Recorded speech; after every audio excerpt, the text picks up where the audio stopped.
What's up, everybody? Welcome to Podcast Now. I am Alex, and I am joined by truly an all-star collection of guests here to talk about Marvel Spider-Man 2. We are, what can we say, like days away? I mean, we're still like 2 weeks away, but review scores are going live soon. There's spoilers everywhere you look. But we're here to try to stay away from that, and we're just going to kind of go off predictions, kind of final thoughts on the game. I mean, we all kind of do our own stuff separately on this. But as always, if you guys haven't checked out these other three individuals, which I'll let them introduce themselves. I think it's kind of a big enough show for that. But all their info is in the description if you want to subscribe, or for like Sway to follow his Twitter, anything like that. All that stuff is in the description. So let's just go, I guess, this way. It's all inverted. So we'll just go, guys, introduce yourselves, and then we'll kind of go off. Please, for the love of God, by the way, let's just say this early. Do not spoil it. I'm 50-50 on even reading this chat. Not that I don't trust you guys, but just in case. If there's a super chat or anything, I will 1,000%, we'll give you the full time of day. But please don't spoil things. And we're going to kind of lead the discussion amongst the four of us. So, gentlemen, go off, introduce yourselves and what you do. I feel like you just saying that is going to immediately make people twitch and go, "Oh, guess what? That's happening." I kind of invited it. I say early in my videos. You challenged people in it, and now they're going to be like, "Right, here's what happens. End of the game." Blah blah blah. Yeah.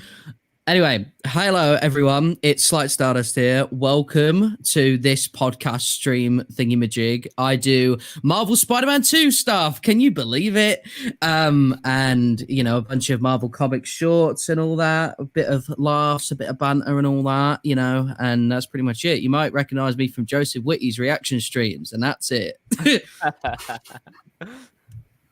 Hi, I'm Sway. I do threads on Twitter. I cover everything gaming. Big Spider-Man fan. Thank you for having me, Alex. You're welcome, as always, buddy. Nice to meet you, by the way, Sway. Sorry, nice Evan. To meet you, you too, yes. Awesome to finally meet you, Sway. I've heard so many great things from Alex. And also me. I think I cover about Batman or something. I don't really know why I'm here, to be frank. Big Arkham channel. Big Arkham channel. Yeah, exactly. I know I can't really get on Arkham videos that much, but I'll try. No, you guys know me. Spidey Squad, all that great stuff. Of course, Marvel Spider-Man 2 is 2 weeks away at the time of this stream, everybody. So we are right around the corner. The Spidey Squad and everyone in the Spider-Man community can't be more excited. And yes, stay aware of spoilers. Be careful when you're treading online now.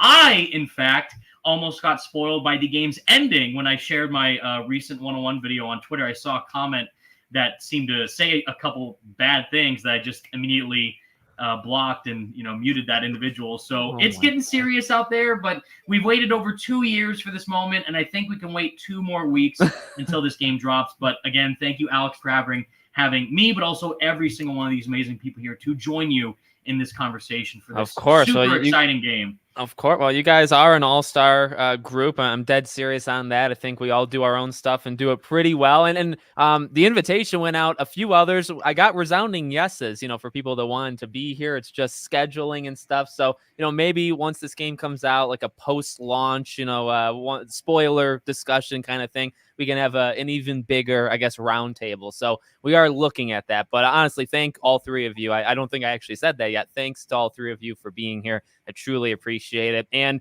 with that being said, these reviews are kind of like front and center here. So what are you expecting? What do you think is going to happen on review day, whether it's scores or good things being said, bad things being said? What I'm going to do, I did this during the Hogwarts stuff I did. I'm going to shift us so that we're always kind of like going in a different direction. So if you guys just want to go off on reviews, and as I said, so I just saw a super chat. Any super chats, we're 1,000% going to read them. Comments, I'm going to kind of look with like one eye, my bad eye, and we'll see kind of what happens. So we'll just go with the reviews first, and we'll get to the super chat. So Sway, what do you think for Monday the 16th, Judgment Day, really?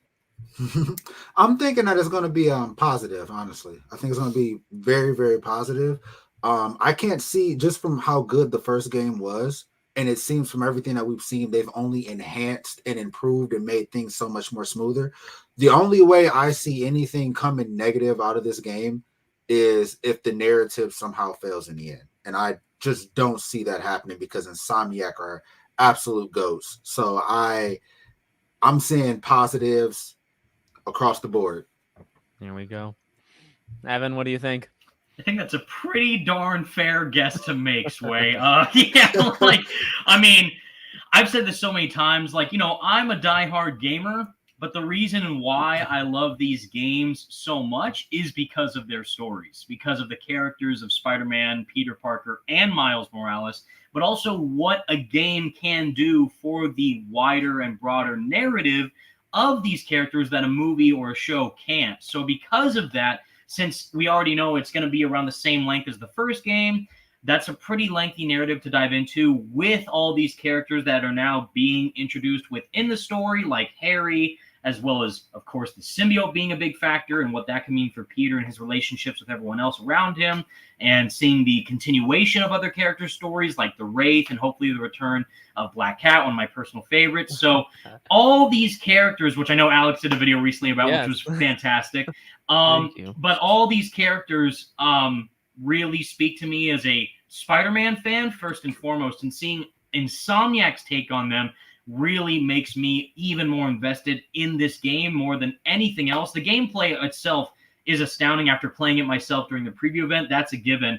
But like Sway said perfectly, the story is really going to be the hit or miss of the final, nail in the coffin as to whether or not this game can stick the landing. And based on what I've seen so far and what we have generally seen from the story trailer and the details from these articles and everything, it's definitely shaping up to be a really, really great experience, and I just can't wait.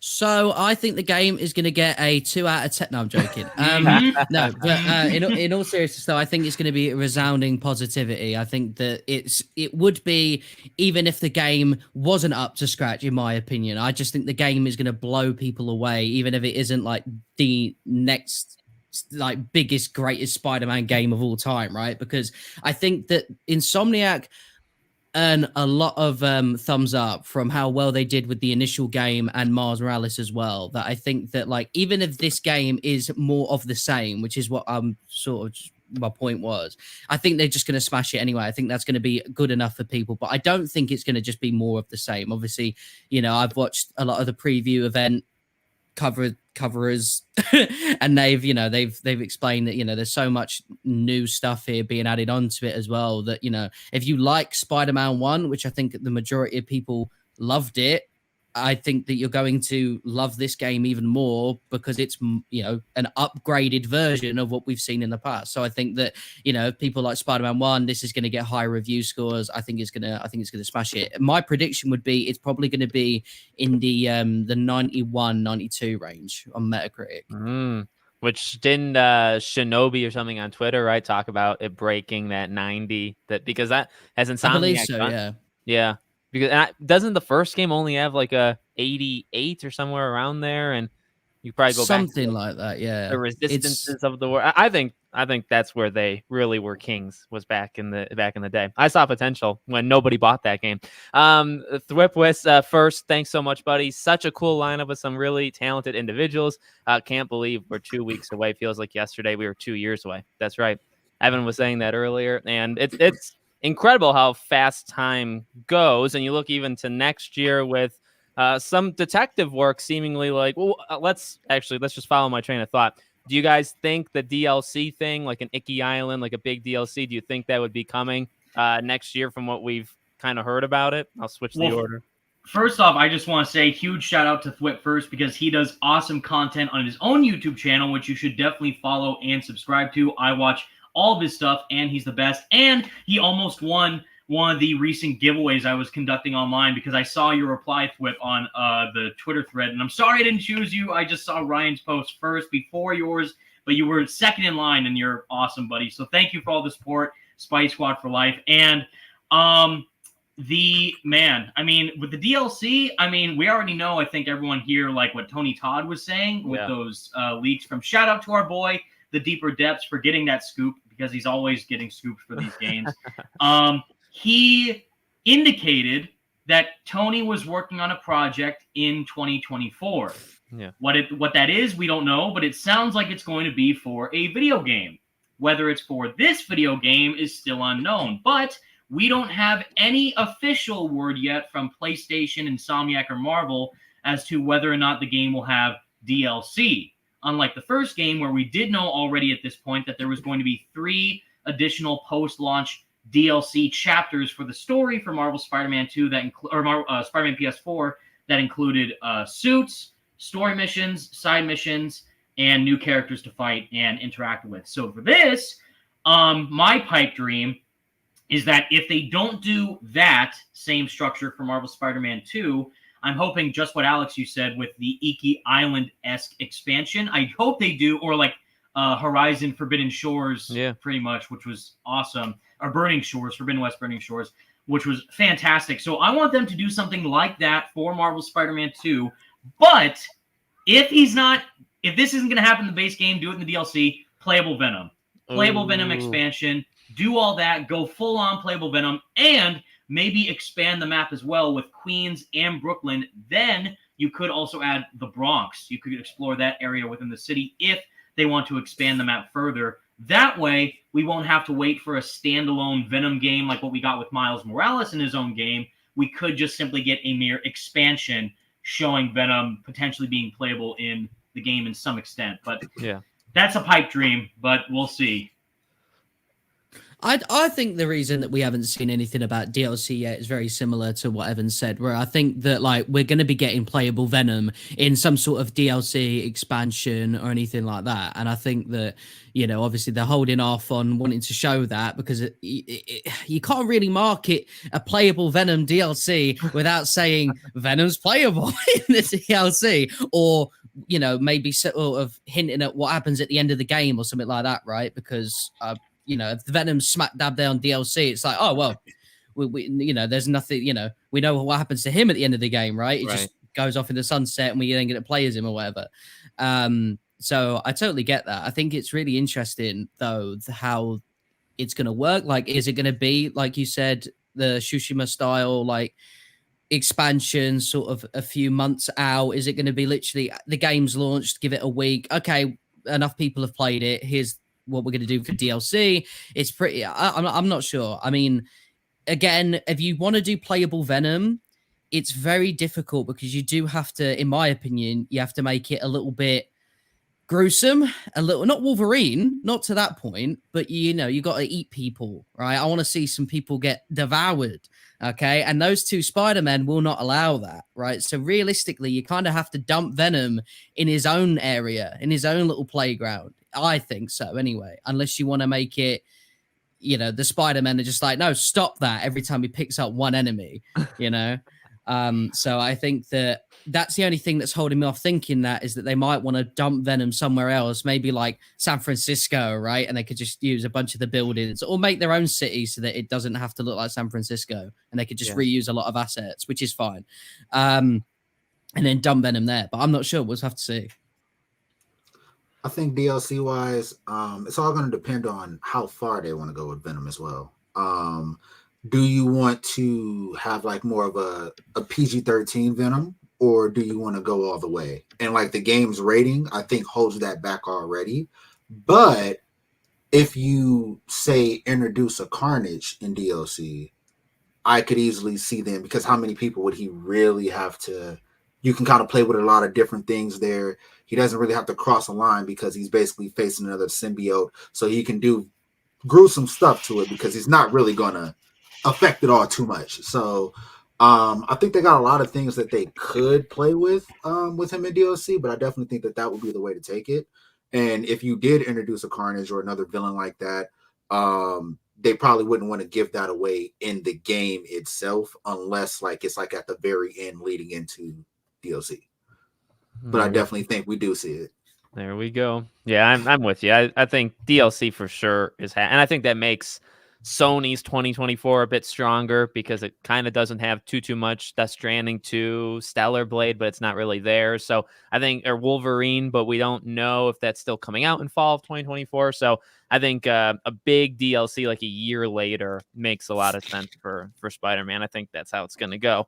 Trying to see if there's any non-spoiler. To add on to that, I also think if that is the case, this is insane for a multitude of reasons, because that would mean that if Spider-Man 2 comes out this year, if we end up getting DLC in 2024 for Marvel Spider-Man 2, that could also be seen as its own technical game in and of itself, depending on what type of thing it is. And then if Wolverine comes out in 2025, that would mean back-to-back-to-back releases from Insomniac for these games, which is madness. And especially if we take Jeff Grubb, fellow insider, into consideration for his statements about when Wolverine could release, he says the earliest is next year. I don't think that's true. I mean, it could be, but I think realistically, I'm thinking 2025. But it's going to be very exciting if we get Spider-Man 2 this year, a Venom DLC expansion next year, and then Wolverine 2025, 2 years from now is, and I also think it would be the same time frame as well. Fall 2025 would make the most sense. Insane. I mean, and their multiplayer would have to not be too far behind Wolverine. That's true. You know? Yes, so it could be 2026. So people talk about Naughty Dog, and Sway and I have talked about it on the podcast. Like Insomniac, talent is like debatable, right? Because it's more like subjective of games you like. I think in terms of like what they bring to the table, profit, consistency, I don't know how you would ever say Naughty Dog is more than Insomniac is probably the best on planet Earth in terms of, it's just churning out. It doesn't even matter if you like Spider-Man. It's the amount of money that they make Sony for what Sony put into them, their legacy, how quickly they make games. Is there anybody that really does it better that, not even subjectively their games themselves? I'll have you know that Naughty Dog is very consistent with their unnecessary remasters. Exactly. Right, now. Okay, now let me tell you, they're pumping out games left and right if you count them as new games. That's true. There's Skyrim of Last of Us. I've seen people asking about, do you think Peter is going to meet Prowler? What do you guys, we can take this and let's expand this with other side stuff, because Evan brought up Black Cat and Wraith. I think that's a good segue.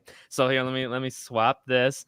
Okay, so what do you guys think about, you can just go off, what side activity characters do you think in terms of Wraith, Black Cat, etc.? What do you think we're going to see in this game?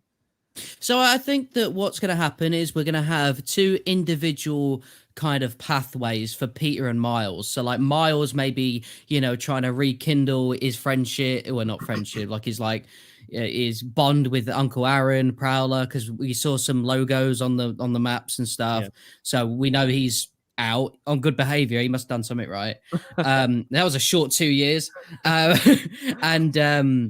And obviously with Peter, I'm assuming Wraith will probably be what his path will go to in the side stuff, right? And I think that eventually I would like to see this crossover between the two lives in the side quest or the main narrative, really. This kind of blends a little bit, where we see Peter interact with Miles's kind of support cast. And I mean, Miles is, and to be fair, Miles and MJ are Peter's support cast. That's kind of it. So, but you know what I mean? Like get Peter to meet, sort of, obviously we know he speaks with Rio already. We saw it in the story trailer. So that's cool.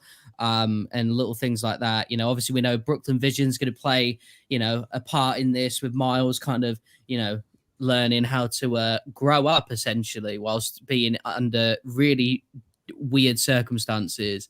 And I think that'll be fun. I think that Miles meeting Black Cat would be hilarious. I think that it would remind me a little bit of how weird Ultimate Peter Parker would be around Black Cat, but obviously none of the vomit on the, none of that stuff. I think that would be pretty funny. And I'd love to see the relationship with Haley as well be, expanded upon. And that's, to be honest, like that's it. I just want to see them interact with each other more. I want to see Peter interact with Miles' side characters. And I mean, if Miles wants to go visit Aunt May's grave, he can, because that's kind of it for Peter, bless him.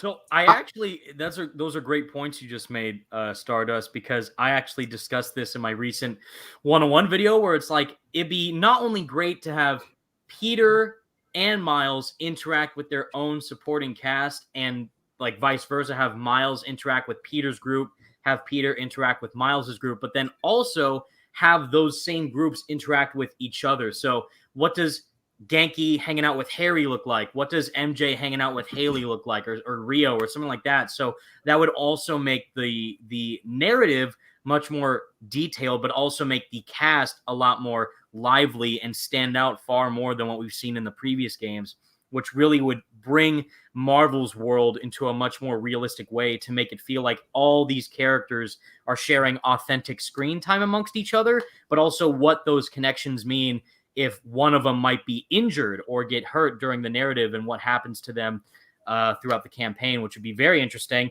And I can actually build upon some of the narrative stuff if you guys want an exclusive scoop. It's not too big spoilers, but it's what I played through during the preview event, which does give some insight to Haley and even Harry talking to another character. So if you guys want to know about that, I can tell you. Okay, I'd be happy to hear about it. I'm good. All good.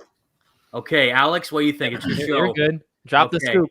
I got to get the king's approval first. All right, so in the preview build, there is a scene where you're swinging around as Miles, and Harry calls him because Harry is already aware that they're both Spider-Man.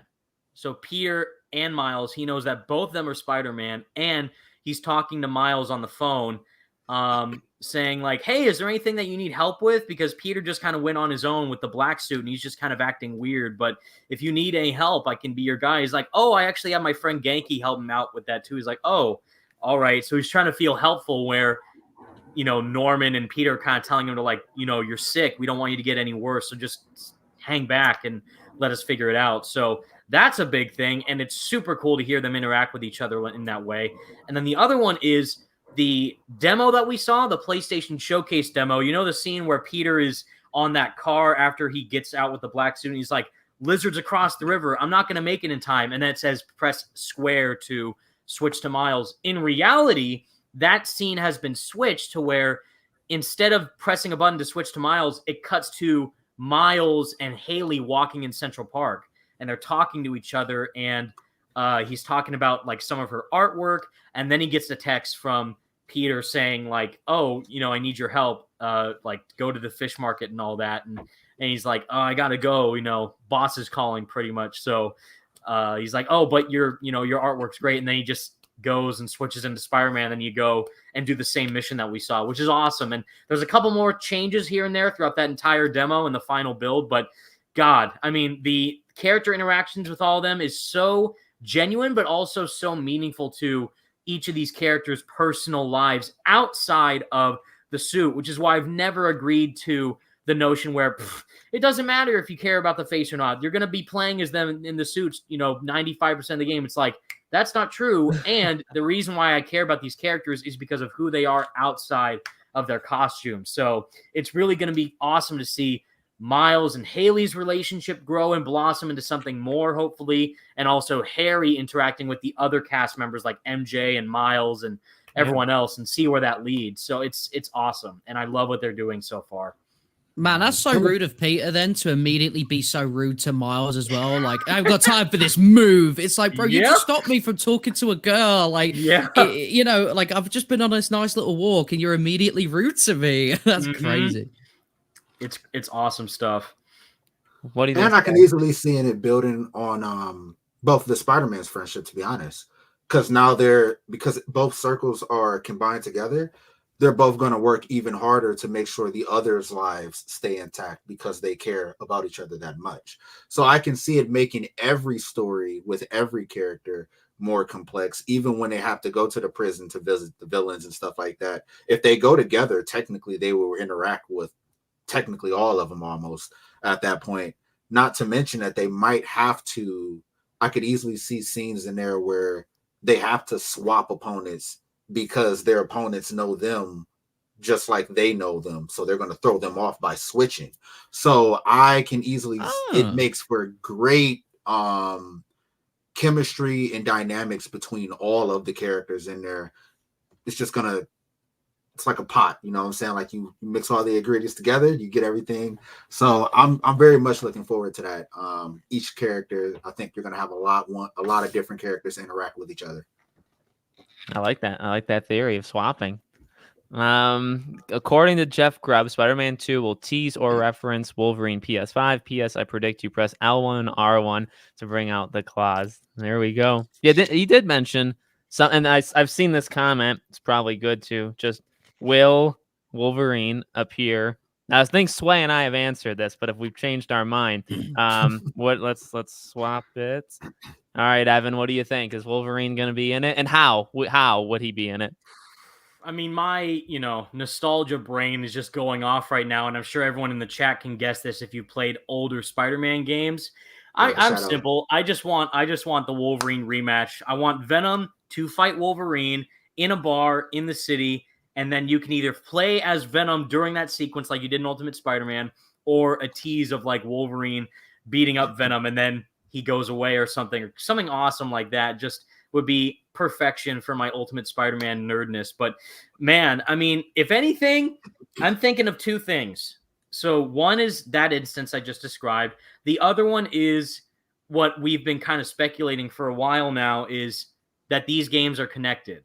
And if that is the case, then I think that Marvel Spider-Man 2 could have two post-credit scenes, just like the first game did, where the first post-credit scene could build up to whatever happens in Marvel Spider-Man 3, and then the final one could be, oh, by the way, Wolverine's in Madripoor doing some stuff, and that's our next game. And then you got to play Wolverine to follow up on the next journey in this Insomniac Marvel universe, which would be awesome. And I would love to see that. I like it. Well, so my I've got an entire vision of the tease that they're going to be doing. Okay, so I do think it'll be like post-credit scenes. I don't think Wolverine's going to show up and be like, "I'll distract Kang," or that, or something like that. But I think it'll be the same thing of Wolverine. You get like a shot of, you don't see his face, you just know who it is. Got blood on his hands, claws, stuff like that, and he's in like a snowy area, right? Now, if you guys know where I'm going with this already, and then you hear a massive roar, right? And that's supposed to be the Hulk, because I genuinely believe that's how they're going to do it. I think the Hulk is going to be the not villain, but like the thing he's hunting, I guess. So yeah, I guess the villain. And that's how that game's going to go. Because in my opinion, one of the things that I think Insomniac is kind of lacking with the Spider-Man games is that they're in New York, all these huge things are happening, and there's no other heroes about, right? Even though they've brought it up in the comics, there's clearly Easter eggs. They can explain away the Avengers, that's totally fine. They're universal heroes at this point. They could be off-world, right? But Daredevil, Jessica Jones, all these sort of street-level heroes would, of course, be out during the Devil's Breath stuff, right? Obviously, got to suspend your disbelief. They probably didn't have the licenses for these characters. It's fine.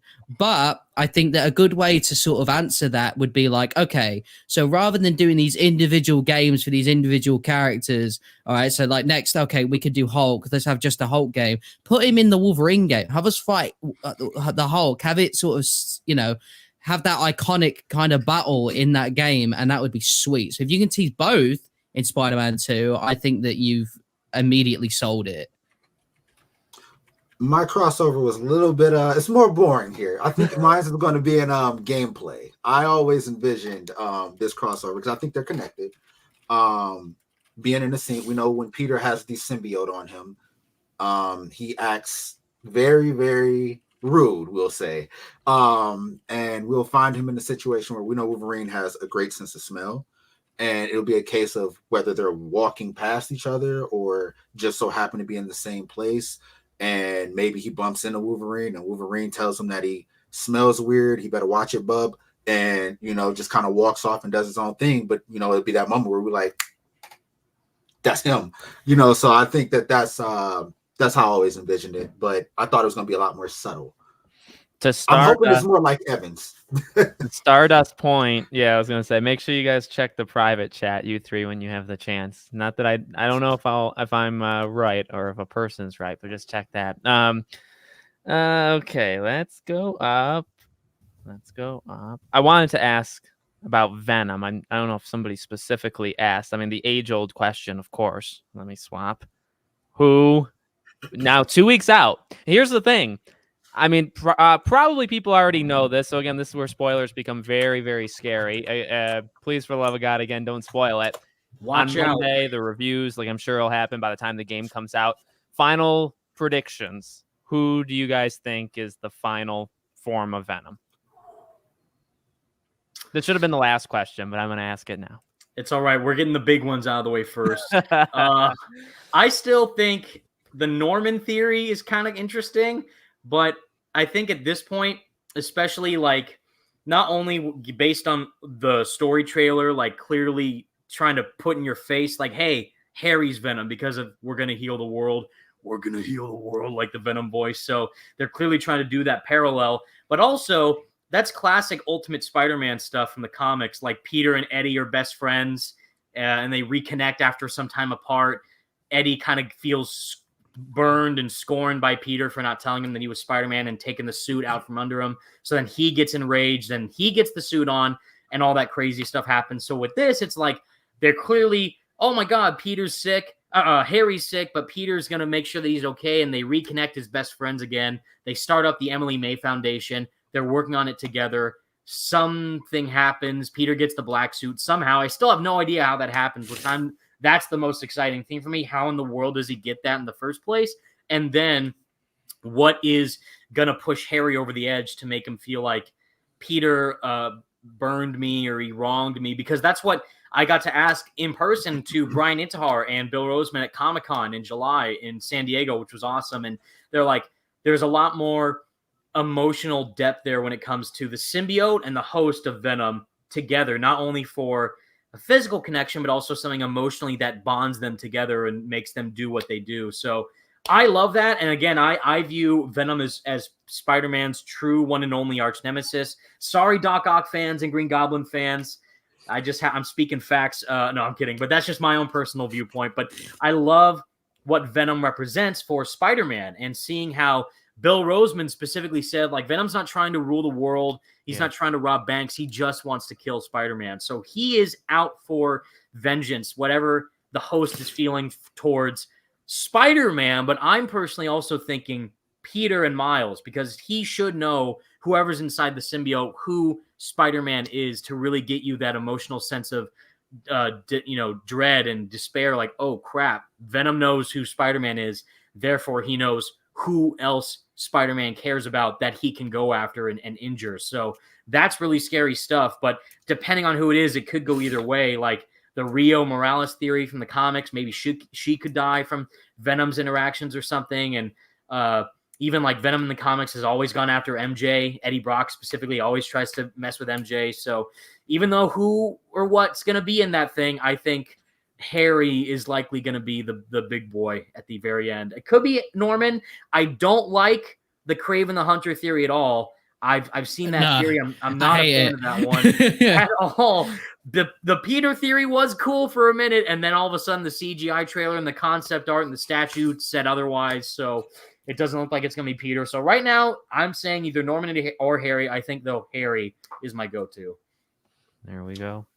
Harry would be my go-to as well for all the reasons that Evan listed. I think it makes the most sense. Oh no, that was totally. I was glad you said it because I was like, but it's the bond more than anything. Insomniac, one thing that they're good at, the same thing that Rocksteady was good at, was making the characters have an emotional meaning. They're very good at making you feel things, and I believe that the best way to go, even if it's predictable, is to tell that story with those two friends, how close they were. I mean, even if you did the side missions, I always tell people, if you missed out on the side missions with Harry in the first game, doing the research station, the research stations, it wasn't much, but those little tidbits of information and just hearing how close he was, how much they missed him, and how they thought that he was far away, but really he was under their nose. Just something as like, they were in the same building as him and they never knew. They were right next to him and they never knew. And so building off of that and having those moments, even just having a moment where Norman tells them, where they find out that Harry never left, he was there, and them realizing that they could have helped him or tried to do something for them that they probably really couldn't have, but he was right there and they didn't know. that's going to bring out a different anger probably for Peter towards Norman. So you're going to have a lot of dynamics there that I feel like it would be too good to miss out on, versus like Evan said, like the theory where Kraven was Venom. It's out there, but I feel like the only reason why that's a theory is because we got 19 inches of Venom. So I think that is literally it. The size of Venom himself, I think, is the only reason why everybody's like, oh, well, he's got to be somebody big in order for it to be, because he's towering over Spider-Man. And I'm like, no, he's just be big.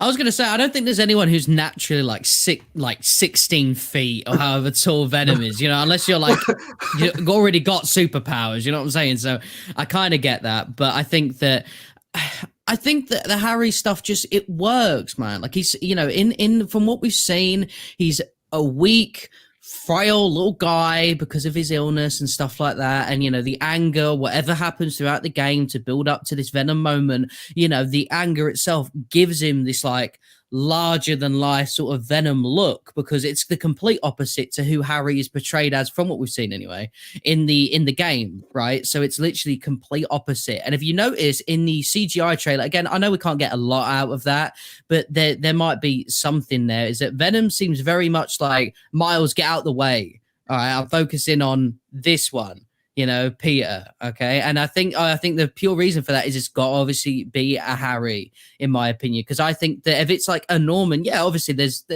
ties there, it makes sense. Norman could blame, so say Harry dies, right? I don't know anything, by the way, that is a speculation, all right? But if Harry dies, Norman could be like, well, Spider-Man's been walking around with the thing that is supposed to heal my son, he's stolen the cure, and then obviously finds a way to get the symbiote back. There you go. Boom. Venom instead. It can all work. It's all different things. But I think that the most obvious solution is probably the best one. I think that just Harry being Venom, I think telling his story of like, oh my God, my friend's back, and then building on this darkness and so on. I mean, we heard in the preview thingy with the gameplay, when they're in the lab, Peter and Harry, it's Evan, you could correct me on this if I'm wrong.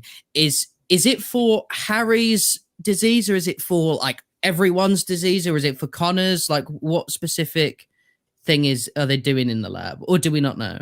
So that B-roll footage where like Peter's in the black suit in the collider trying to fix it, and then he comes out and then he's like talking to Harry, and then the hunters come in to try and take out Spider-Man. So in that sequence, that is followed up right after that Kraven church sequence, and that is where the vial that Kraven has is not a cure for Harry. It's for Kurt. It's supposed to be a cure for Dr. Connors as the Lizard, and in there they're at the Emily May Foundation, so they're trying to find a scientific formula to like reverse engineer the cameo from my roommate, reverse engineer the the Lizard formula into a cure for Kurt, and then you do like this 3D puzzle in the research station in the Emily May Foundation to then try and make it work, and then they have to like figure out something in the collider, and then that is where Kraven's people come in. But that whole sequence is for Peter and Harry to try and cure Kurt, so that Kurt can cure Harry. So it's like a back and forth type thing. So because he's lizarded out at that point, but we don't know how or why. So then you figure out later on as you play through the experience. But yeah, so after Kraven's goons and stuff like that have smashed up the Emily May Foundation, this research lab that I'm just going to assume it might be the only one they have, or at least on that sort of, that scope of like they've got all this stuff here. Obviously, when that happens, Harry's going to be distraught, right? Because not only does it screw out the chance for him to get cured, obviously now Kurt's running around as Lizard still, things just can't, he's got no opportunity to heal the world. If he finds his cure for himself, maybe you can, make more and stuff like that. So then I think that, I think my theory on it is that when Harry does get the symbiote, I think the symbiote is going to gaslight him a little bit, right? Into being like, you wanted to heal the world this way. I've got a different way. All right. And then, I mean, my dream is Web of Shadows 2. That's my dream. But I mean, and I think that's how they set it up with sort of like this kind of Venom's kind of whispering you, hey, we have another way. We healed you, didn't we? Sort of thing-ish. Let's try it on other people. You know what I mean? And then they figure out a way of doing that. Because Harry's obviously really smart. He's always been smart. Maybe not Peter level smart, but he's a clever guy. And, I think with a mixture of that plus the symbiote's intentions, I think that's dangerous. I think that's, people are sort of like, oh, why can't it be Eddie? I totally get it. Eddie's iconic. He is Venom, right? But in this situation, you've just got to look deeper than that. And I think once the game's out, I think people will be like, yeah, you know what? I get it. I get why they chose who they end up choosing, which I think would be Harry, 100%. Yeah. I mean, I love that idea because not only does it give huge credence to the possibility of, if we do get Web of Shadows 2, Symbiote Invasion Part 2, baby, I'm here for it. If we get that, I don't even know what my reaction is going to be, to be honest, because if you guys know me, Web of Shadows was my personal favorite Spider-Man game before Spider-Man PS4 came out. And I love all the other ones, but Web of Shadows hits different for a multitude of reasons. And one of them being is you can swing around a fully symbiote-filled apocalyptic New York. And if we get that in full next-gen greatness on the PS5, oh my God. I mean, if they do that too, I don't know how they're going to explain it because in the comics, the symbiote isn't really known to reproduce itself in that way on that grand scale. But that never stopped me from enjoying the concept of the narrative and Web of Shadows, just like, Venom's, the symbiote's gone out of control. So now it's like, especially if we take into consideration, again, that line, we're going to heal the world. We're going to heal the world. Like, if they do that, like, in flip it on its head, like the symbiotes are going to heal the world, like Web of Shadows style. Oh, baby.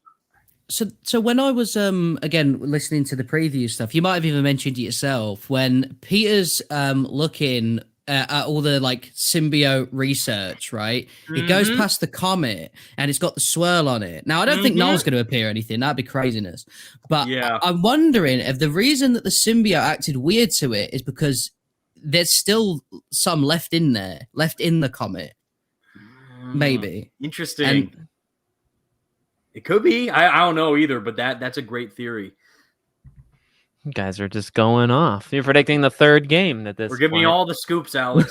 I want to go these two super chats, and then I want to ask you guys about potentially the ending of the game to just go all in. Greetings from Greece, super hyped for the game. Thank you, as always, buddy. This one's actually a question. We could do this really quickly. It is a question. Miles versus Peter, who will win? So I assume that's the assumption, which I think is right, that Miles will have to fight Peter when he's... So I guess that's an interesting idea, right? You probably would say Miles in the sense that that's who you're playing as, and that's who, Peter would have a life bar or whatever, but he doesn't have to necessarily win, right? He could just knock some sense in or knock the symbiote off of him. I guess really quickly, what do you guys think about a Miles versus Peter kind of showdown? Needs to happen. Yeah. I think Peter 100%. I think Miles could be the one that takes the suit off of him, honestly. He realizes that it's sensitive to sound, and he's the one that gets the suit off of him because maybe he's getting overwhelmed a little bit, and he starts using the old noggin and just knocks it off of him. I like the idea of so there's been a theme of addiction throughout like the entire marketing thing. And I love the thought of them sort of, obviously in a superhero sort of way, sort of getting this friend to be like, right, that's it. And, you're clearing this house out, right? Say someone's addicted to alcohol. You clean all the alcohol out the house, right? You're like, no, this is it now. No more nonsense. You're done, right? And I feel like that's how this is going to look. It's not going to necessarily be like Miles is like, right, it's go time. Start throwing hands immediately. I think it's be like, right, that suit off. Like we're done. We're done with that. And then obviously Peter is going to not want that, and that's how that's going to happen. I personally think we should just play as Miles because obviously happy story is, you fight the addiction off as the friend. But my gamer brain wants you to be able to choose. I do too. I think that would be so more like impactful. Like, well, either choose in the sense like Web of Shadows like style. Like, do you want to fight Miles as Peter? Do you want to fight Peter as Miles? Or the best of both worlds is do both. Like in the demo that we saw, like press square to switch to Miles, and then you go that. So I hope it's like you do this boss fight. You start off as Miles. then you swap to Peter, then you fight Miles as Peter, and then they go back, and then it like you get both sides. So I would love that. Another thing, which leads me to the notion that this is undoubtedly going to happen, is already what we saw in the preview footage is the Kraven the Hunter scene in the church, where he hits the bell and then he's freaking out and the symbiote's on him, which was insane seeing that for the first time for me as someone who loves that moment. That tells me that because they leaned so heavily into doing that in that scene, I don't think the bell moment is going to be how Peter gets rid of the symbiote. Because if they already did that in that scene for a little Easter egg nod, I think they're going to do something different and new and fresh, especially since you have Miles in the story to really innovate the way on how Peter lets go of that addiction and that poison that's affecting him. So how the symbiote's really mentally changing him, but also personally and emotionally affecting him and his own like health and well-being. Like, what could that do after Peter gets rid of it? Not through the bell, but hopefully through the Miles encounter, even like what we saw in the PS5 bundle trailer where it's like, Miles, I need your help. And then he's like, what is this stuff? And then he's like, I got an idea. So that might be the tease to that fight. And if that is, then holy crap, we're going to be in for a treat for sure. Yeah. And this is an interesting comment. I want Peter to win against Miles and realize how far down he's fallen. That would be different. I think that would be pretty. I mean, that would be super dramatic. Like imagining like Peter just throwing these right hands, right, and the mask of Miles ripped, and he's obviously Miles still got the baby face, and Peter's like, oh my god, this is look, Miles, like, what am I doing? Like he's done nothing wrong. He's just trying to help me. And then you can have like this internal dialogue, sort of similar to the Mr. Negative scenes where he's like in the shadowy, negative zone sort of thingy. And it could be like that, but in Peter's head, where he comes into contact with the symbiote, like Spectacular Spider-Man. I think that would be like crazy. That would be so cool. And then you play as Peter maybe in that moment and pull yourself out of it. I think that would be really sweet. One thing, just super quick, I'd love to see, and I haven't mentioned this anywhere else, is I would love to just randomly, right? Maybe Peter goes to bed, Miles goes to bed in the story, and you wake up as Peter, but you notice he's just not talking. Right, you notice he's not saying anything, no quippy dialogue, nothing when he's swinging. You think, this is weird, is my game muted? And then he does some crimes, but you notice like you're really powerful all of a sudden. Your upgrades are dialed up to like way more than the bar should even allow it. Like you're one-shotting people. It's getting a bit kind of weird. And then you realize that the symbiote is taking Peter for a little cruise ride around the city, right? And that's why he's not talking. He's asleep. And I think that little things like that, being able to experience that would be crazy. That'd be so cool. And I like I do like that theory of taking Peter to win. I don't need him to win, but I think your theory of addiction, and that has been a theme in the marketing, I think it's very important for Peter to beat that on his own versus somebody beating it for him. But Miles being there to help him gather that strength and be that support for him to see that and realize what he needs to do. I think I like that a lot more. That's something I didn't even think of, to be honest. Yeah. We got some other fellow. Oh, go ahead. Go ahead, Evan. Oh, sorry. I was going to say, and it would be a great contrast to if Harry gets the symbiote and he becomes Venom, to see how far he's fallen. He's like, you left me alone, Peter, or whatever, and like something like that. And then he goes on the deep end, like, you weren't there for me, or something wild. And yeah, it's like, but we're here for now. We're here for you now. Let's fight it, or something like, classic symbiote drama, which is that's just delicious stuff for me as a symbiote fan. I love all that juicy drama that you can get from the narrative engagement for the addiction side of it, and also the emotionally saddening part of it. Like, you're letting this thing go that made you better, so to speak, and then you're tossing it aside, and what does that do to the person who then receives it next? So I love that stuff. So that would be fantastic if they do that. I was just going to shout out, we got some other all-stars in the chat of Taladia, and I also saw Allfather here. Hold on, where is he? He was somewhere. Oh, Allfather Media. There we go. I got to get you. You got to come on when it comes to, like I said earlier, I want to do some sort of post game launch stream, and we'll I think I can go up to 10 people, so we'll see how many other creators we can get on. But I'd love to have you, man, if you're still watching it now. How brutal will Black Suit Spider-Man be in terms of not only going up against the villains, but also his interactions between Miles, MJ, Harry, etc.?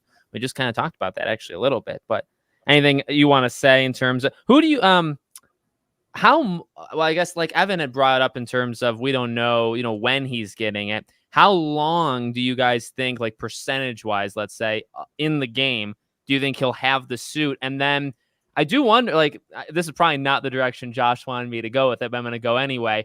Say you do like in the expanded New York trailer, right? And they talked about if you do some of the side stuff and you can fight like the bosses, and you imagine maybe that's where Wraith comes in. Maybe it's Black Cat, maybe it's somebody else. Do you think you can do that as the Black Suit Peter? And like, will that, besides the gameplay, besides him having those couple abilities, do you think it changes anything? Or maybe you can't do it when he has the black suit? Again, that's probably not the direction he wanted me to go, but what do you guys think about that angle? Well, what I'm confused about is that I played, the game, and you can choose which suit you wear. Right. While you can use the symbiote abilities. So you can wear the advanced suit 2.0 and still use all those black suit moves. And then you can even go into the rage mode symbiote surge ability that you saw in the footage by pressing L3 and R3. But what if you're wearing the undie suit in the church sequence and then Kraven hits the bell and then the symbiote's on him then? So how do moments like that work? Does it automatically put you in the blacks? That's the stuff I'm also wondering myself. So I don't know how much the symbiote's going to be on Peter. I would think a good majority of the game, so I would think that you would get early. But if anything, I think if we're breaking the game down into acts, I would think that by Act 3 is when Venom takes center stage. So by Act 3 of the game, you won't have the black suit. It'll be on whoever, and then you're going to have to go on and upgrade the red suit powers more than the black suit stuff, I would think. Because in the first game, the Act 3 was Doc Ock, so it's like Act 1 was Kingpin, Act 2 was Mr. Negative, Act 3 was Doc Ock. So I would think like Act 1, Black Suit Spider-Man and Kraven, Act 2, maybe Lizard, Black Suit removal, Act 3, Venom, and then where that goes. So this is an interesting thing because what Insomniac could do, they could do two things. They could either have it so that, when it gets to Act 3, the symbiote's gone and then the player feels that same way that Peter probably feels, because we all want to play as a symbiote 100% of the time if it made sense, right? We'd do it through the entire thing. But I think, and the player, Peter's going to feel that as well. He is going to feel a little bit like, even though he's glad it's gone, there is still that sort of like, man, it feels like I'm missing an arm. Quite literally a dozen few arms. And I think that what would be really sweet, and I think what we're sort of forgetting, and this might be a hot take theory, okay? So maybe get ready, chat, because I'm about to get rid of another Eddie Brock storyline, all right, and give it to someone else. Okay, I think that Insomniac are not going to just do away with the symbiote abilities, okay? I think Martin Lee is coming into play here. And I think that we will get not anti-Venom, not in the same sort of way, but as like an anti-symbiote Spider-Man, right? So it's like a white and black version of the symbiote suit we played. You can do the tendrils, same thing, all the attacks, so that you still get that sort of power fantasy. It's still there, but obviously maybe a less aggressive version, right? So with the tendrils on that one, it doesn't look like you're trying to squash people's brains.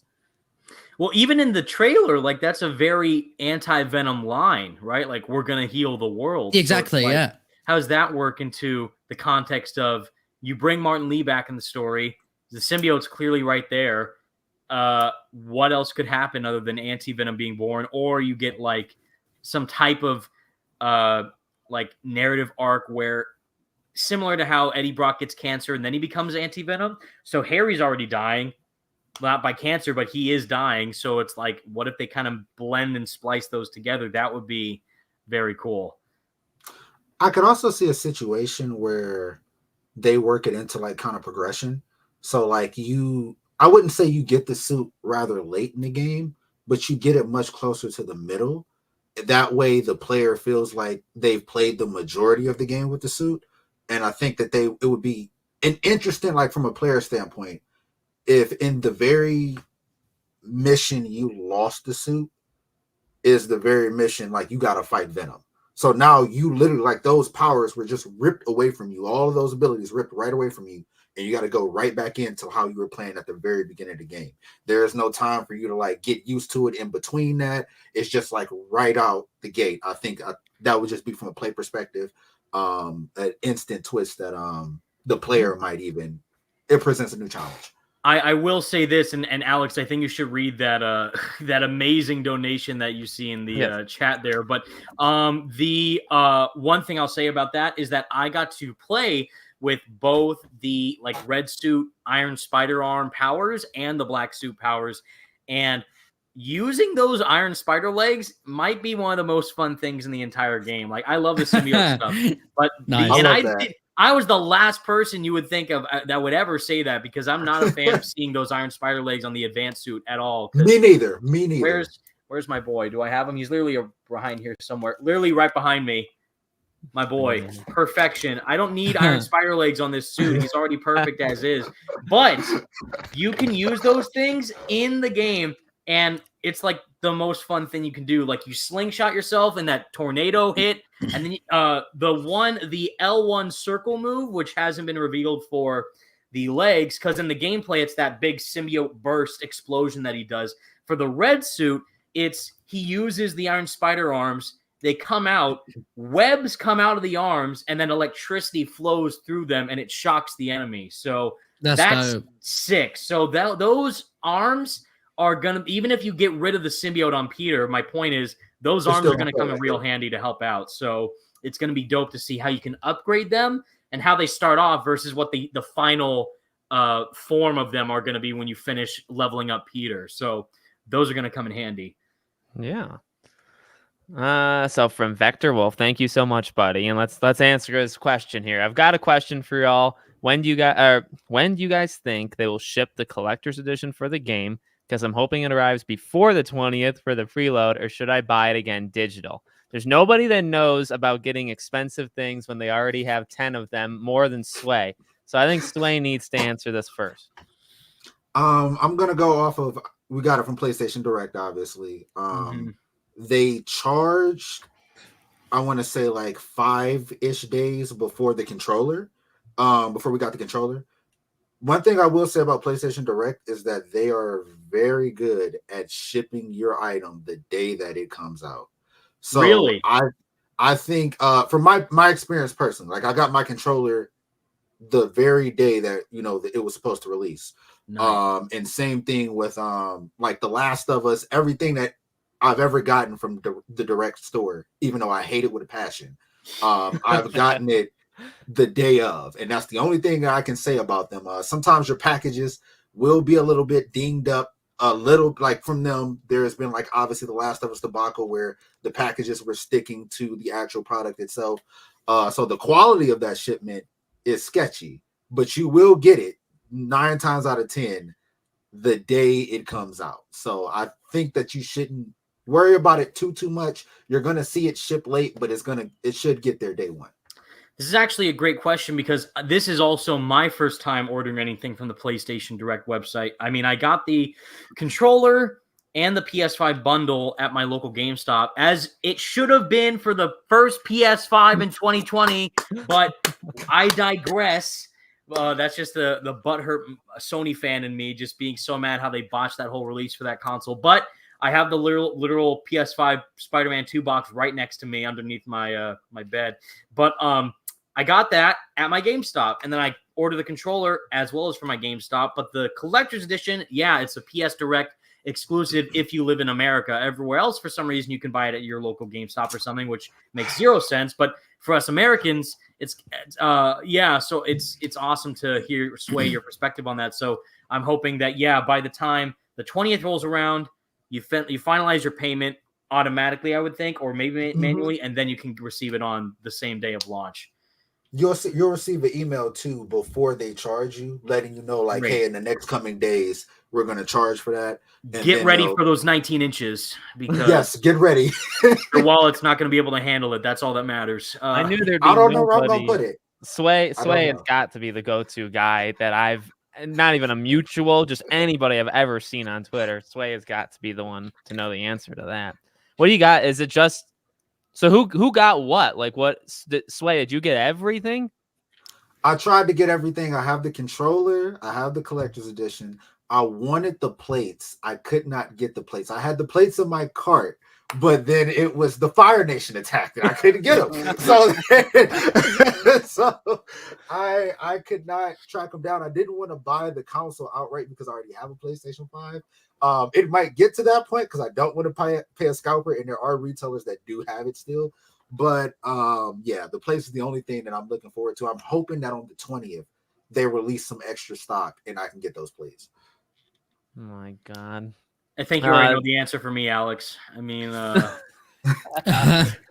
well, you'll just have to do it. Like, need I say more? Both of you guys are gonna do it for Wolverine, I imagine, and then for Spider-Man 3. And it's like, I get it. I understand the support. You got to support what you like, but you two are nuts. I know this. The first Spider-Man game for 2018.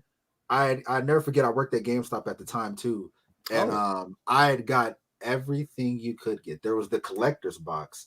There was the collector's edition. There was the PS4 Pro. I even bought the book, the big book that they released before. And the crazy thing is, I was watching you, Evan, like before, like when the game was first announced. And I think you were making, so I was like, I go way, way back with your content. But I had spent the most expensive game I've ever been. I spent 600 or 600 plus on one game. It was insane. I don't have the insane amount of money as these absolute juggernauts do, so I am just simply buying the digital deluxe edition and saying that'll do. Okay, listen, I would love nothing more than to have the plates, the PlayStation, the controller, Spider-Man 5 somehow, and all that stuff. Like, but listen, I'm gonna be a little more casual. Just get the digital deluxe edition so I can play it at midnight, and that's that. I'm not waiting for no shipments or 19 inches of Venom or anything like that. Okay, listen, all right, I can't take 19 inches, so I'll just take a nice picture on my screen of the fact that I have the game. And I do want the case though, so I might go and ask like my local game shop if I can like pay for a case and just like, maybe just take one from storage just so I can say I do have it, like I have the case, so I'm with you. I don't. Back in the day, I would have gone out of my way. Like Uncharted 4, I went out of my way, but most games now I just do digital. And I wanted the controller, but I just got a controller like 3-4 months ago, and I don't know. And unlike you, well, Sway gets a lot of different games, but like Evan, there's a reason why you're the king of all this. And there were people asking, you should get the code, and I'm glad the chat respects you here, but. We got Alan Wake, and like, I'm not sleeping on Alan Wake. I'm not sleeping on the man who erased his name. Like, these are games I need to drop the money for. So I can't wait for Alan Wake 2, dude. Come on. If Spider-Man 2 wasn't coming out this year, that would be my automatic game of the year. Yes. Sorry, Tears of the Kingdom and Star Wars Jedi Survivor, even though I love you both, but Alan Wake 2 is different. It's gonna be Alan Wake, I'm telling you. Okay, this one is interesting because I was going to ask you guys about the ending, and then he mentions Green Goblin here. Okay, so and I think this is probably right. The spider icon on the map on the list that you think is Venom is probably the spider bot. Yeah, I've dropped my belief that that's Venom. And do you think they are hiding the true main villain, maybe Green Goblin? Okay, so again, like I know ending stuff is out there, and none of us, I guess, to this point have seen it. Nope. What do you guys? So Evan, what do you say? No, sorry. I was gonna say I've avoided that one. That's not gonna be one of those spoilers that I'm gonna hunt for. I'm gonna try and avoid that one. Well, so Evan, the way you have pitched the game so far in this discussion makes me believe that you think Venom is the final villain. So I want to hear from you. Is that the case? And now, okay, well, let me ask an additional question. If Venom is the last villain for you, Evan, is it just Kraven and Venom, or do you think there's a third in between, or like how do you think that works? Well, I mean, I think based on everything that we've seen and the story that we've gotten so far with the hints of the narrative building up for Kraven's coming into town. He's hunting the biggest game in New York City from Mr. Lizard himself, but also Venom, 19 inches and all, is going to be, I think, his ultimate goal. Because he's like, even in the very first teaser trailer we got, like, who can challenge me? Who can surprise me? Who can beat me? Is there anyone out there who's like, yes, we will? So whoever Venom is, clearly wants some of that Kraven action, but he also wants to make like the world heal in a way that I guess allows the symbiote to grow, maybe. Like, that's my speculation, because it's like, I don't know how else you can take that line in the context of how he's saying it and what that can mean for the symbiote as an entity. But also, Venom is just such a big threat, and they keep saying this is like, it's going to take 2 Spider-Men to take down Venom, because it's something that they've never faced before in their history of them being these heroes, especially for Peter, because he's just gone up against Doc Ock. Even after 8 years being Spider-Man, he only went up against Doc Ock and like a year ago in the timeline of the game. Miles went up against Tinkerer, which was pretty, emotional of a fight, but I don't know if that was his biggest challenge. He did have some problems fighting her, but Venom, again, like, I think Stardust brought up a great point, like in the CGI trailer, Venom is gunning for Peter. He literally dunks him like he does in the meme shot with the basketball hoop, which is hilarious. And then also he's going after him on the walls. He's trying to kill him with his hands, and Miles stops him. And so whoever Venom is clearly hates Peter the most.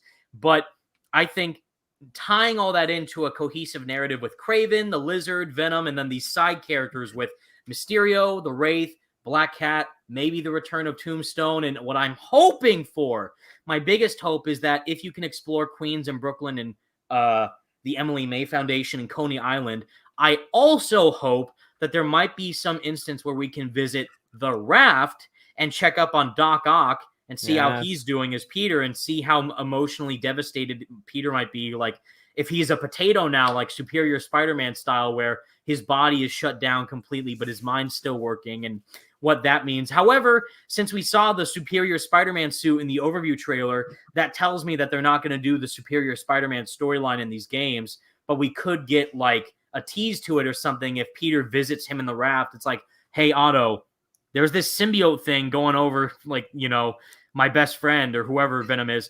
What the hell is this thing? Like, do you know about this? And he might ask him for information about what's going on. So that would be cool to introduce Otto in the narrative of the game again, but also like bring it around full circle. Like, we started with Otto, we moved on to Tinkerer, who sacrificed herself, died in Miles's game. But now it's like, like emotionally devastating in terms of how big the narrative is going to be surrounding on the relationship between Peter and Harry. I think that's going to sell the game the most. And if Harry is Venom and we have to fight him as Peter and Miles, that's going to be heartbreaking. So I'm very much looking forward to that fight. And if that is the case, then that's the ideal way to go about it, I think, in terms of making Venom the final boss. I just want to jump on the Doc Ock thing really quick. Someone posted, and I'm so sorry if they're in chat and I've forgotten the name. You can yell at me and call me whatever you want. It's fine. But I saw a post that someone made. So when Peter in the OG games going through the neural interface for the arms and stuff like that, you see what's wrong with Doc Ock, and you see short-term memory, long-term memory loss, right? Very high percent. So there's a good chance we could see Doc Ock, and he either won't remember all the good times that Peter and Ock had, and it would just be all the bad stuff, as Spider-Man stopping him, or he'll be like completely normal Otto again, complete innocent guy who obviously can't leave the Raft because of what he's done, but that illness could fully take over. And I think that'd be really sad, to be honest, just seeing him be completely like, oh, Peter, what am I doing here? Literally completely oblivious to why he's there.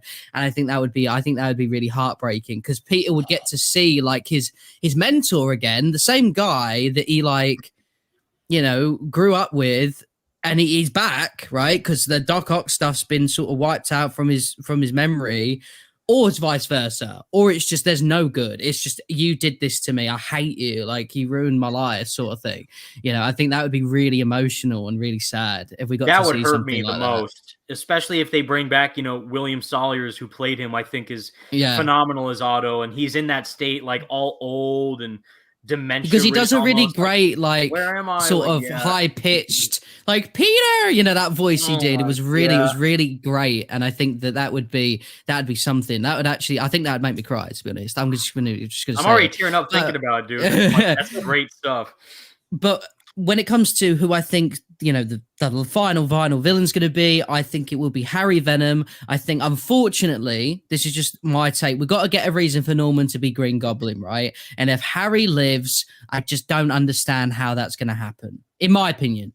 So I think Harry dies. I think post-credit, the second one after we talk about the Wolverine one, I think we're going to get that Green Goblin tease pretty much. And I think that it's going to be like, he's going to make the serum. I don't think we're going to see Goblin in the stuff or anything. I just think we're going to see a bunch of code in the background. It's like, let's get this suit together. Let's build a team up, eventually. And I would love to see, and I know I'm really overthinking this, but I would love for Norman to at first have like a team around him that's building the Goblin stuff. And then 3 happens and they're all dead. All the team's dead. And it opens with the Goblin reveal. I think that would be crazy. That would be nuts. And also, like, what if they do... I actually want to ask you about this, Stardust, because I think this could go either one of 2 ways. So if they do the Green Goblin post-credit scene that we're theorizing about, if they do, like, he takes a serum or whatever, and he starts laughing, and then it cuts to black, and then he goes insane, then Spider-Man 3 is confirmed in that way. If they do that, and they confirm Green Goblin, which we're all assuming at this point, would you want Mark Rolston, who plays Norman, to be the voice of Goblin, or would you want like a Spectacular Spider-Man situation where it's 2 voices, one for Norman and one for Goblin? Like Steve Bloom was Goblin's voice, and then I forget who played Norman in Spectacular, but he did great. But they try to fake you out, like, oh, this is the actual identity of Goblin. Is it Harry? Oh, it's Norman. So if they do a flip in that way, and it turns out that, the theory ongoing is that Norman is Venom, crazy, and then he dies, and somehow Harry lives, and then he's the one who loses it and he becomes Goblin, or I don't know, like some crazy stuff like that. I think it will be sort of confirmed very early on that, to us anyway, that Norman is Green Goblin. And I think that at first Norman is going to be, I think it's going to be a development thing with the voice. So I think at first it'll be sort of like a bit of a more crazier tone to his voice. But I think that, it'll be similar to how people don't know Peter Spider-Man. You just wouldn't imagine Norman Osborn being the Green Goblin, in this universe. But then I think eventually over time, and when, Peter finds out, and, Miles and stuff like that, then I think we're going to get like a Mark Hamill Joker style voice for the Green Goblin towards the end. And that's when it's like, this is the one who's going to kill everything. I think it will be like an evolution of that. So I think the sanity will build up, and I think it will get to the point where he's talking in the mirror to himself and everything like that, proper Spider-Man 1-esque, I think. Because if you're going to do it post-credit scene, that establishes Green Goblin's there straight away for Spider-Man 3. So if you want to just not have him immediately be like, I'm going to blow everything up and go crazy, you need to sort of evolve that insanity to an even more bigger breaking point for the final act. Totally. I would love to see that. I could see a situation where, to piggyback off of what Stardust said, you need Harry to die. And maybe his condition gets to a critical point where if he takes that symbiote off, he's going to die. And I can see easily, like, say, this game, even though we haven't seen it yet, focusing more on the relationship between Norman and Peter. Because I've always told Alex, I think that this has always been headed towards a trilogy that was revolving around Norman and Peter. I think Norman is going to be that last game stop for the 3rd game, at least. And so in order to do that, this would be the perfect game to have Norman gravitate towards Peter because of how close he is with Harry, making them like a family and doing and all of this such. And then maybe when Harry gets out of control and, at this time, maybe Norman finds out during the game that Peter's Spider-Man, but never says anything. And as that's going on, Norman is trying to figure out a way to help, and he takes a unfinished serum to try to intervene and help, calm Harry down.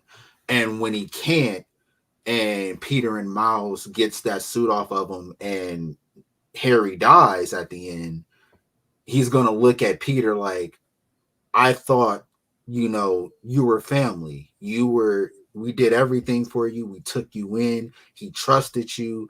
We could have found another way to do this. And then, because he's taken that serum already, it's going to enhance his anger. He's going to put all of that blame on Peter. And I'm thinking that the post-credit scene is you're going to see a board of Miles Morales, Mary Jane. He's going to have a hit list for everybody that Peter knows personally. Because now that he knows who Peter is, that he found out during the game, that serum, that Goblin voice is going to start talking to him, enhancing him, kind of offering like a mirror of what the symbiote does to the host, and how that symbiote is the extra voice, that Goblin is the extra voice for him. And now he's going to take it to the umpteenth level. And the next game, he's going after everybody that Peter loves until he gets what he wants. He doesn't like killing Peter isn't enough for him. He has to take out everybody. And then after that, he will end Peter. Oh, Sway's cooking right now, boys. Oh my God.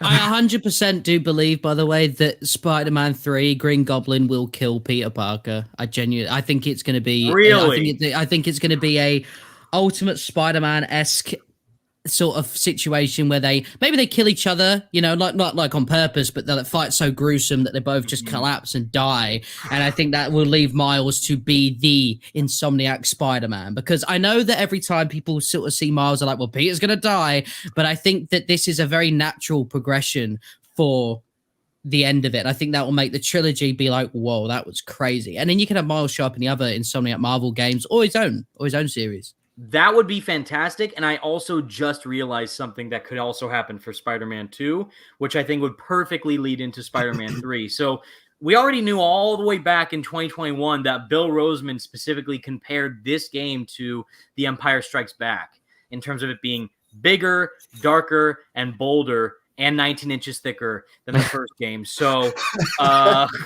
in terms of that, another thing that The Empire Strikes Back does is that it ends on a cliffhanger. So I'm thinking if Spider-Man 2 ends on a cliffhanger, and I also did a video about this, but this is the thing I didn't talk about that in that video that I just thought about thanks to Sway and Stardust, is what if Harry's Venom, Harry dies, Norman sees that Peter is Spider-Man, and then he becomes Green Goblin because of that to go after him and Peter, but Peter blames himself for Harry's death because of the symbiote going onto him and leaving Peter to go onto Harry or whatever. Peter blames himself. Then we get a Spider-Man No More scene with him dumping the suit in the trash can, quitting being Spider-Man. Miles might take over from there or whatever. We don't know what's going on with Miles specifically, depending on what happens in the story. But for Peter's case, his best friend dies because of him. And because of that, it's so much grief for him that he can't handle it anymore, that he quits being Spider-Man. And then there's no Spider-Man to protect the city. At least maybe Miles can, but Peter's gone. And then he comes back when he sees Green Goblin causing havoc in the third game or something like that. That would be very, very cool to end on the game on that massive of a cliffhanger to say, tune in 5 years later for Marvel Spider-Man 3. So that would be huge. My God.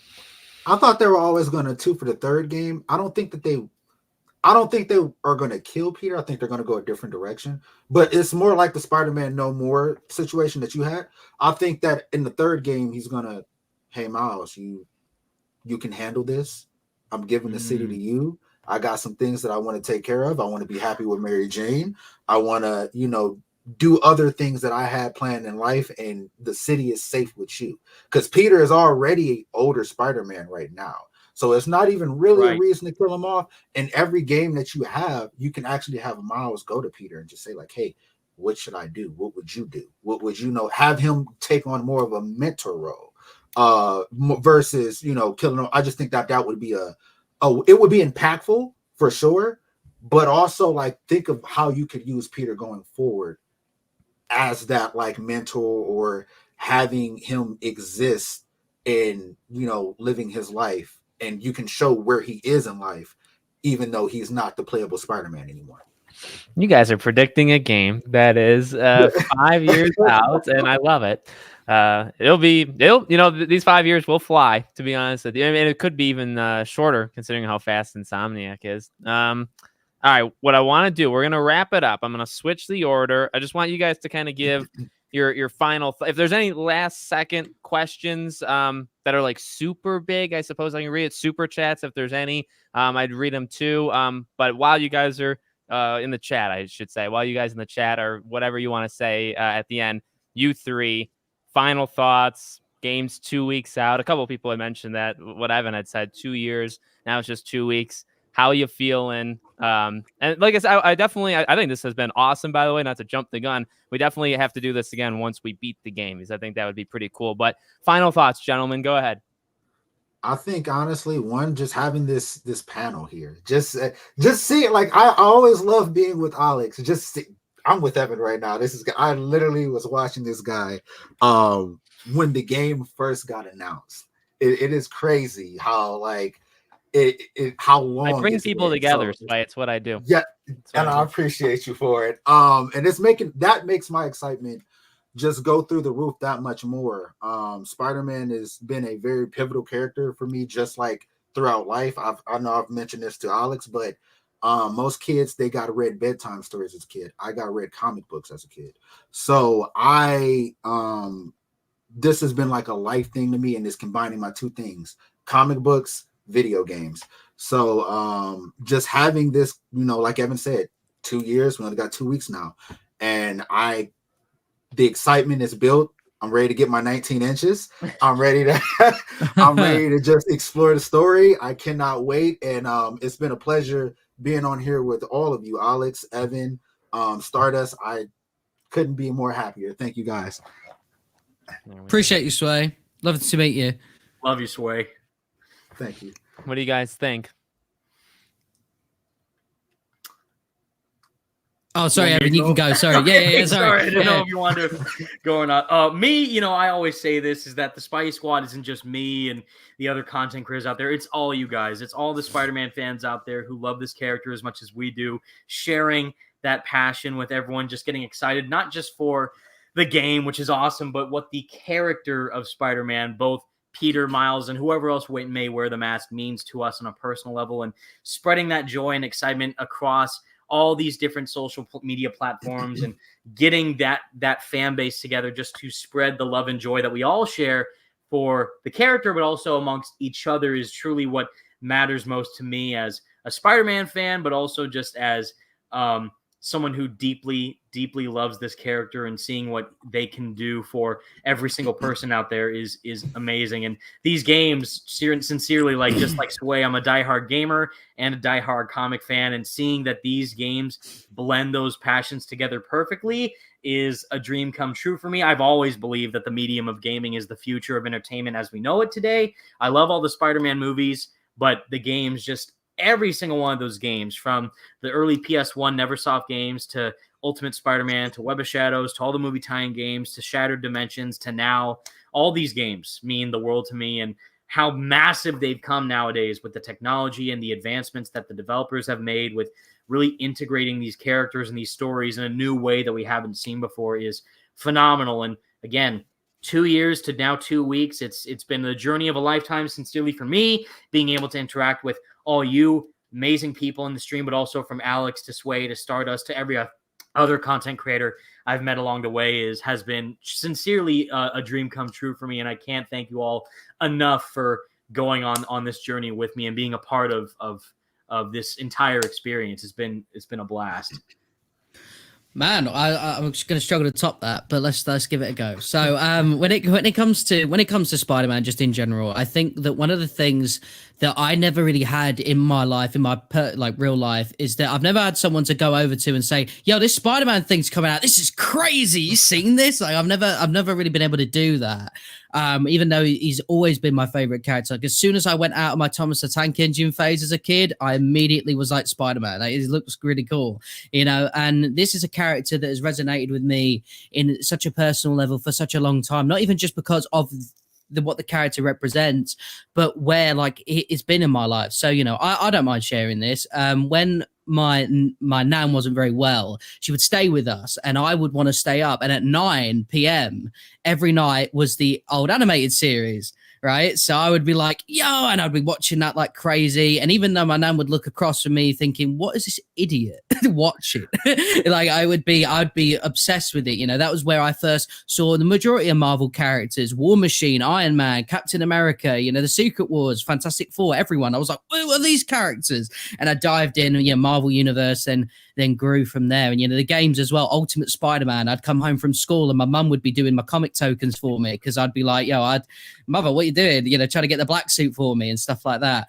And, you know, it has been such an incredible journey watching from the first Spider-Man game that I ever played, which I believe was either Spider-Man 2, the movie game, or the PS1 Spider-Man game. So I never had a memory card for it. So I just had to keep replaying it every single day. Monster Rock scared me as a child, though, so I always avoided that one. I just didn't play that bit. I was like, no, where's my brother? And it was, you know, and it's been incredible to see the games evolve to where it is now. But not just that, it's also been a wonderful experience to be able to finally have people to talk to about Spider-Man, you know, and it's been an incredible thing. Like, you know, you guys, Joseph Whitty, Thwip, there's so many different content creators that, you know, have reached out since I've kind of started focusing more on Spider-Man content. And it's been crazy because you hear all these horror stories about Spider-Man fans or Spider-Man Twitter and stuff like that. And you think to yourself, you know, here we go. I'm throwing myself in the deep end. Everyone's been really, really nice, just really lovely and welcoming. And that's huge. You know, as a kid that we used to come in with a Spider-Man 3 lunchbox and get bullied for it because everyone's like, yo, why haven't you got the messy lunchbox, nerd? Or something like that. You know, it's incredible that now, like, yeah, I am a nerd amongst a bunch of others, and it's fantastic, and it really feels like I've found like a home, you know, and it's great. It's lovely to feel that way. Look at that. That was deep. I think you all kind of topped each other in different ways. I want to read the super chat, and then we'll get out of here. And again, thank you, Peter, for this. And Evan, I feel like this would be your question here. Oh. How different are Peter's manual air tricks beyond just the Rubik's Cube dive animation? Love the screen, by the way. Thank you, good sir. Shout out to Peter. I know him. He's the best. Man, I mean, so again, if people like, I've seen like a small, very loud vocal minority of people complain that the game's not Spider-Man 2 movie tie-in game web swinging. It's more the same web swinging you expect from the previous games, just dialed up to 11. So they didn't like start from scratch and we rework the whole web swinging system from Spider-Man PS4 and Miles Morales. They clearly took that as a blueprint and overhauled it in every major way that they could think of, from gliding with the web wings, surfing on the water, adding loop-de-loops, corner tethers. Wall running is I think more fluid now. Parkouring feels a bit better, but it's still relatively the same from what I played. Again, this is all from what I played, so they might have updated from when I played, but what we played was a 6-week-old build, so it was pretty close to being the final product, if not the final product. But Jesus Christ, the air tricks. I can't even, speechless. Like, if you loved Miles's air tricks in his game, which were fantastic, you're going to flip literally and figuratively when you see Peter's air tricks. Like, one thing I will say, and this might just be a nitpick depending on if you're a Web of Shadows stan like me and even the Spider-Man 3 movie tie-in game to an extent, is that from what I saw, is that the black suit and the red suit don't have any different air trick movements. So it's like the red suit and the black suit still have the same air tricks. And I know people like, well, why doesn't it have his own style like in Spider-Man 3 or Web of Shadows had quite an aggressive web swinging theme. Like he literally bolted. In particular was more aggressive, which I loved. And his stance too, even switching suits, he stood different because he was more angry and all that. And I loved it. But from what I saw, I don't think that's in Spider-Man 2, but I was wrong about the loop-de-loops not being in the game. So don't take my word for it. But the air tricks for Peter are phenomenal. Like, he is so much more graceful, but also when you're wearing the black suit, it could be seen as either way. Like, oh, like if you're wearing the red suit, it does look graceful and more acrobatic. But if you're pulling off those tricks in the black suit, it does look more like he's kind of showing off. Like he's being more aggressive in the terms of how he's swinging. Like even how we saw in the lizard chase, the brief sequence where he's swinging with his web with one leg out and he's looking towards the camera, which is wild. But that's like showboating black suit style that you kind of like seeing with cocky Spider-Man doing. The other one, though, I think he's talking about the Rubik's Cube, is that, yeah, if you're diving down, he doesn't do a backwards dive like Miles does, where he's facing the opposite direction. He still dives frontwards. But if you do, like, hold square and then you do the front, he does that same, like, outward arm skydive pose that Miles does in his game. And then he does the spiral twirl that he's going down if you do left or right. But if you go frontward dive, hold square, and then back, that's when he pulls out the Rubik's Cube and works on it when he's falling down to the ground. So you did get a lot of cool customization with the air tricks, but I only saw like a few of them because I only had such a short amount of time with the game, and I was seeing the open world content, the story content, the combat, the new traversal mechanics with the web wings, how those work, which are super fun. I thought I was going to hate the web wings because I just want them to expand on the web swinging, but the web wings are incredibly fun and super fast to use. But the web swinging is just as good, if not the best it's ever been within Insomniac's games. You might have your preferences with the web swinging from the Spider-Man 2 movie tie-in game and Web of Shadows, but even now knowing the other stuff, what they confirm, which again I did not experience, where they confirmed the loop-de-loops, the Amazing Spider-Man 2 style corner tethers, just more the physics-based stuff with the accessibility option slider. Yeah. I didn't even check that out. So all that on top of the new tricks and the web wings and the parkouring and the wall run, it's going to be perfect. It's going to be perfect. You're going to love it. If you already love the first two games, there's no chance in hell you're going to hate this one. You're going to love this one.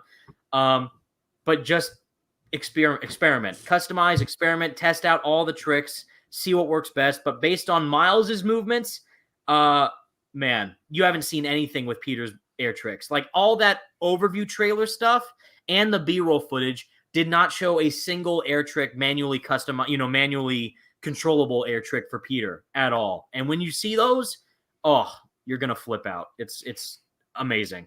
There we go. Well, I appreciate you three being here a ton. Thank you, three, for doing it. And for the chat, I know a lot of the chat, some from me, some from Matt, all over the place. So if you guys haven't supported, whatever combination of creators you are not following or subscribed to, make sure that you do that. All their links, again, Sway's Twitter and the other two's YouTube, are in the description below.